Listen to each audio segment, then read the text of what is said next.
Praise Jesus, everyone. This is the way of the righteous, and I'm super excited on what God is doing. Sometimes we have to. It's not about the end goal when we're doing things. We're being obedient to God and what He's called us to do. But once you get there, man, take the time.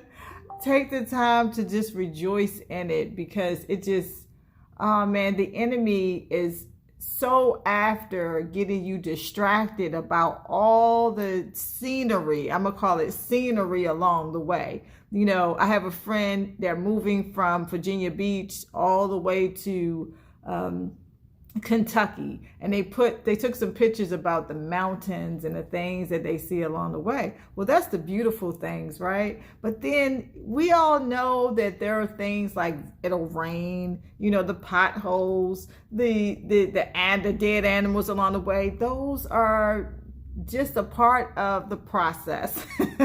So again, we're not to get caught into the process, although it happens. But we learned from it. We learned that, hey, the last time I passed that mountain, it was all right. So right now we are consecrating ourselves to the Lord, asking Him to just increase our territory, right? There's something that God has given you to do, right? He's told you through prophecy, through dream, through that pit in your belly that just won't allow you to give up until you reach that goal. You may not know why, but it's the Holy Spirit just pulling you to that greatness, right? Now, we have a couple of scriptures that we're meditating on during this time, and I wanted to share it with you. First one is Psalms 90:17. It says, "May the favor of the Lord our God rest on us, establish the work of our hands for us." Yes, establish the work of our hands. There's something that God has you working on. Somebody needs to hear this today. It's something that God has you working on. And I'm just asking that the Lord establish that work, that bless that work. Sometimes, I know if you're a mother, you can do a lot of work. It's like you're everything, but you're nothing at the same time. And sometimes it can feel that way when we're doing the work of God, because it could be years. You take Jonah, for example. Jonah got swallowed up by the whale because he refused to go. He lost the taste of saving souls. Like, what was the point of going out to save these people or telling them when he just knew that these people, what he felt that they would not listen, right? And sometimes that's how it is as we go out and we try to help people and save people, and do the works of God, and you see that everything around you contradicts it.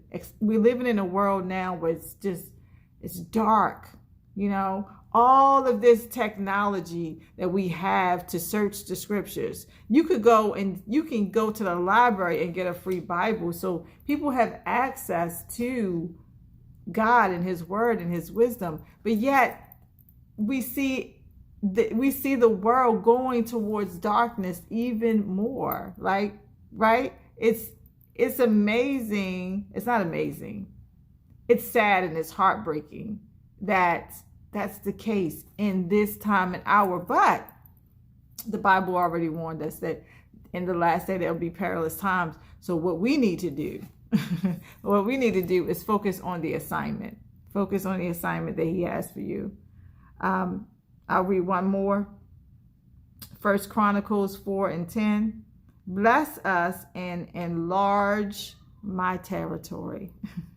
I'm paraphrasing. I didn't read the whole thing, but this is what we're asking God to do now. If you're ready and willing, because there's a work that He has to do. He's molds you and He forms you for that enlarged territory. Now, most people don't want to put in or die to that self, because as He's mold you, when He molds you, He increases, right? He increases your capacity to love. And let me tell you, it's a lot of dying in that. It's a lot of dying. Like, you have to die. Your pride has to die. Your desires have to die. You have to die so that he can increase your capacity to love your neighbor, to love your enemy, to love the very one who's trying to pour you into the hole with them.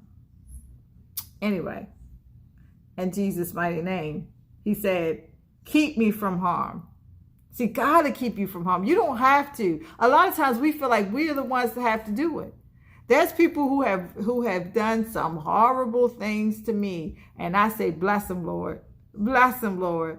It's like the hot coals on the head. Bless them, Lord. But when you can get to that, when you can get to the heart, where your heart can deal with something like that, and you can say it freely, and you can say it sincerely, God will protect you, keep you from harm, so that I will be free from pain. He will keep you from that pain.